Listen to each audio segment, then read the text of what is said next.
Friends, मी Ojaswi cook with Ojaswi मध्ये तुम्हा सर्वांचं खूप खूप मनापासून स्वागत। आज आपण खूपच सोपा आणि झटपट तयार होणारा पार्लेजी बिस्किट केक कसा बनवायचा ते बघणार आहोत। यासाठी ना ओव्हनची गरज ना जास्त साहित्य। तर आज आपण बनवणार आहोत पार्लेजी बिस्किट पासून मस्त स्पॉन्जी असं केक। तर त्यासाठी आपण इथे घेतलेला आहे पार्लेजी बिस्किट। तर हे बघा, आपण पार्लेजी बिस्किट घेतलेला आहे। आता आपण 2 पार्लेजी बिस्किट घेतलेले आहेत। 10 वाले 2 पॅकेट घेतलेले आहेत। बिस्किट आपण हाताने असे तोडून घेऊयात, म्हणजे मिक्सरमध्ये लवकर बारीक होतात। अशा पद्धतीने बारीक करून घ्यायचं आहे। तर इथे बिस्किट आपण क्रश करून घेतलेले आहे। आता याच्यामध्ये आपण घालणार आहोत 3 मोठे चमचे साखर। आता तुम्हाला कसं गोड हवं असेल त्या हिशोबाने तुम्ही इथे साखर कमी जास्त घेऊ शकता। आता आपण मिक्सरमध्ये छान याची पावडर करून घेणार आहोत। बिस्किट आणि साखर आपण बघा अशी छान बारीक करून घेतलेली आहे। असं एकदम रवाळ असं बारीक आपल्याला वाटून घ्यायचं आहे। आता आपण हे एका बाउलमध्ये काढून घेऊयात। केक आपला छान चॉकलेटी व्हावा यासाठी आपण इथे घेतलेले आहे कोको पावडर। इथे मी 2 मोठे चमचे कोको पावडर घेतलेले आहे। तुम्हाला जर प्लेनच ठेवायचं असेल तर तुम्ही तसं देखील ठेवू शकता, पण कोको पावडरमुळे केकला आपले छान टेस्ट येते, त्यामुळे इथे मी 2 चमचे कोको पावडर घेतलेली आहे। हे मिश्रण आपण छान मिक्स करून घेऊयात। आणि केक खाताना कोरडा कोरडा लागू नये यासाठी आपण इथे घेतलेले आहे 2 मोठे चमचे तेल। इथे मी आपला रेग्युलर तेल घेतलेला आहे, तुम्ही तूप किंवा बटर देखील घेऊ शकता। आता आपण हे छान मिक्स करून घेऊयात।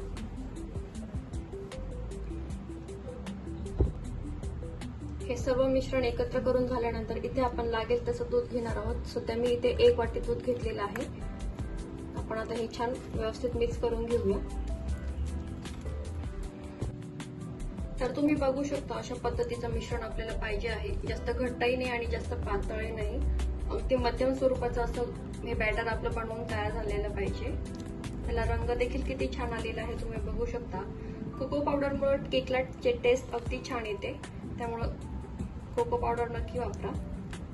आपला बॅटर इथे बनवून तयार झालेला आहे। तर आपण असं टीन घेणार आहोत, त्याला छान बटर पेपर लावून रेडी करून घेऊयात।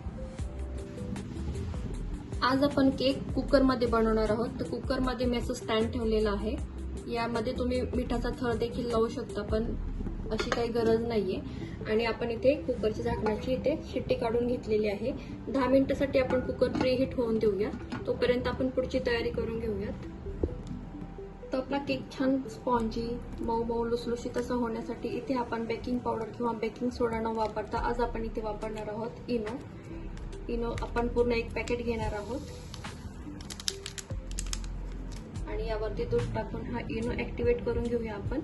आणि हे छान मिक्स करून घ्यायचं आहे। लगेचच एकाच डायरेक्शनने फिरवायचं आहे आणि इनो हे मिश्रणामध्ये छान मिक्स करून घ्यायचं आहे, नाहीतर इनोची टेस्ट लागू शकते।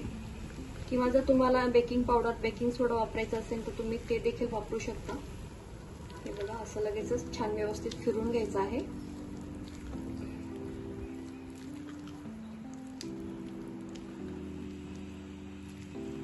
ऍक्टिव्हेट होण्याचे पदार्थ जेव्हा आपण मिश्रणामध्ये टाकतो त्यावेळेस बॅटर जास्त वेळ न हलवता लगेचच बेकिंगच्या प्रोसेसला ठेवायचं आहे, त्यामुळे केक आपला छान फुलतो। हे बघा, आता आपण लगेचच इथं टीन रेडी केलेला आहे, यामध्ये आपण टाकून घेऊया। केक चिकटू नये बटर पेपर लावून घेतलेला आहे।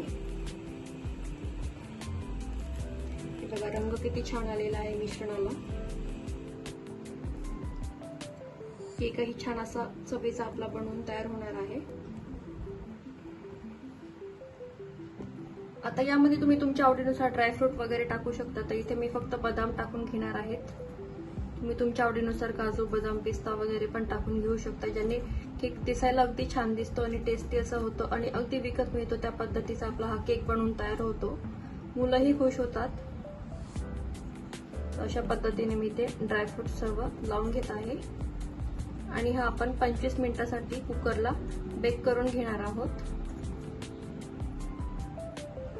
हे बघा, दिसायला अगदी छान दिसतं।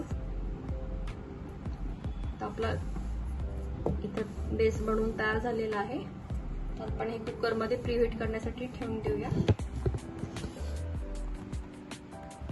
कुकरमध्ये आपण अशी रिंग ठेवलेली आहे आणि असा हा डब्बा ठेवून आपण हे 25 मिनिटांसाठी बेक करून घेऊया. कुठेही मध्ये झाकण उघडायचं नाही. फक्त 25 मिनिटांनंतर आपण केक छान बेक झाला की चेक करून घेऊया. स्लो गॅसवरतीच आपण हा केक बेक करून घेणार आहोत 25 मिनिटांसाठी. चला तर 25 मिनिट झालेलं आहे. आपण केक बेक झाला का बघूया. हे बघा, वाव, छान असा केक आपला बेक झालेला आहे. तुम्ही बघू शकता त्याला रंग किती छान आलेला आहे. आपण हा चेक करूया. टूथपिक टाकून चेक करते. एकदम क्लीन आलेले आहे. आपला केक छान असा बेक झालेला आहे. आता आपण हा काढून घेऊया. थंड करायचा आहे व्यवस्थित. वा, आपला मस्त सॉफ्ट आणि यम्मी पार्लेजी बिस्किट केक तयार आहे. चला तर आपण आता याला डिमोल्ड करून बघूया. तर साइड्स आपण याच्या पहिले व्यवस्थित कट करून घेऊया. केक कट करण्याच्या आधी हा पूर्णपणे थंड करून घ्यायचा आहे. त्यानंतरच केक आपण छान डिमोल्ड करून घेणार आहोत. नाहीतर तुमचा केक अर्धा पॅनमध्ये राहणार आणि अर्धा बाहेर निघणार. त्यासाठी पूर्णपणे केक थंड करूनच डिमोल्ड करायचा आहे. साइड्स आपण याच्या क्लीन करून घेतलेला आहे. आता आपण हा डिमोल्ड करून घेऊया. वाव, अगदी छान असा आपला हा केक बनवून तयार झालेला आहे. तुम्ही बघू शकता.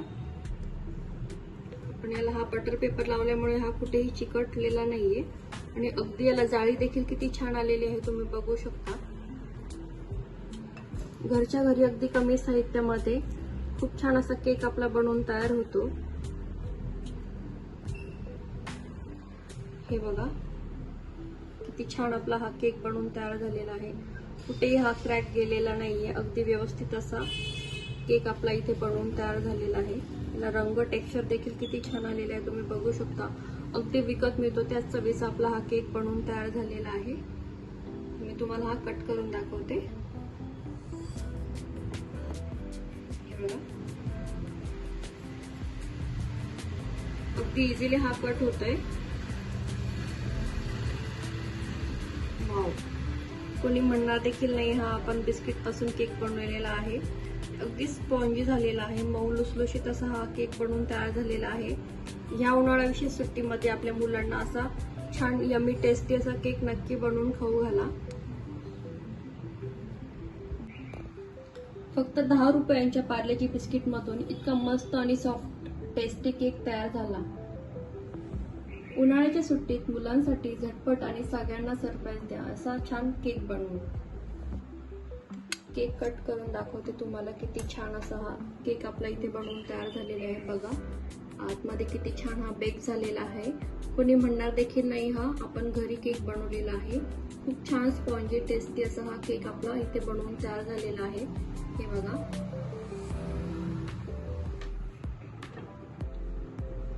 तर ह्या उन्हाळा विशेष रेसिपीज मध्ये हा पार्लेजी बिस्किट केक नक्की ट्राय करून बघा. व्हिडिओ आवडल्यास लाईक, शेअर, सबस्क्राईब करायला विसरू नका. पुन्हा भेटूया अशाच एका छानशा सोप्या रेसिपी सोबत. तोपर्यंत मस्त राहा, आनंदी राहा.